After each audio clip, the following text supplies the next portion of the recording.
नहीं, आप ये बताओ, इजराइल ईरान कॉन्फ्लिक्ट में हमें ईरान का साथ देना क्यों चाहिए? आज तक कौन से इंटरनेशनल प्लेटफॉर्म पर या फिर कौन से भारत के वॉर में ईरान ने हमारा साथ दिया है? नहीं, ये तो वही बात होगी, वैसे तो तुम हमारे दुश्मनों के साथ बैठे रहो, और जब तुम्हारे ऊपर बात आए तो तुम कहो इंसानियत के नाम पर अब हमारी मदद करो। क्यों भैया?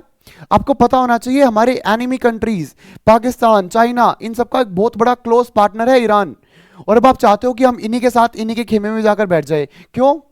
आप देखोगे मोस्ट रीसेंट इंडो पाक कॉन्फ्लिक्ट के दौरान भी, ऑपरेशन सिंदूर के दौरान भी, जिन मिसाइल्स का यूज कर कर पाकिस्तान ने इंडिया की कैपिटल सिटी दिल्ली के ऊपर अटैक किया था, फतह मिसाइल्स, इनका मैन्युफैक्चरर और सप्लायर ईरान है। उन्होंने पाकिस्तान को मिसाइलें दी, लो भैया भारत के ऊपर फेंक दो। और इसके रिस्पॉन्स में जिन वेपन्स का यूज हमने किया था, Harop drones, Heron drones, sky strikers, Barak 8, LR SAM defence system, spice bombs, ये सब किसने दिया था हमें? इजराइल ने दिया था। और इजराइल हमारा एक बहुत बड़ा ट्रेडिशनल अलाय है, जिसने सदा से ही हमारा साथ दिया है।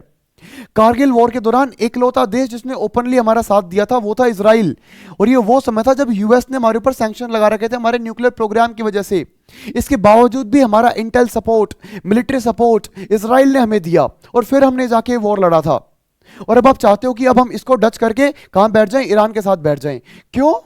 ऐसा क्यों है भाई? Now you have to understand this, that this is very high time for India to choose sides. India की जो पॉलिसी है ऑफ बीइंग नॉन अलाइंड, ये इंडिया को कभी इंटरनेशनल फोरम पर बिल्कुल अकेला खड़ा कर देगा।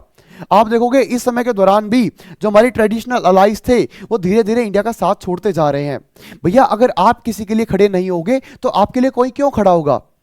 हम रशिया यूक्रेन वॉर में न्यूट्रल रहे, रशिया भी भैया इंडो पाक कॉन्फ्लिक्ट में न्यूट्रल रहा। ऐसे एक एक करके हम अपने सभी अलाइज को खो देंगे अगर अभी हमने किसी का साथ नहीं दिया तो।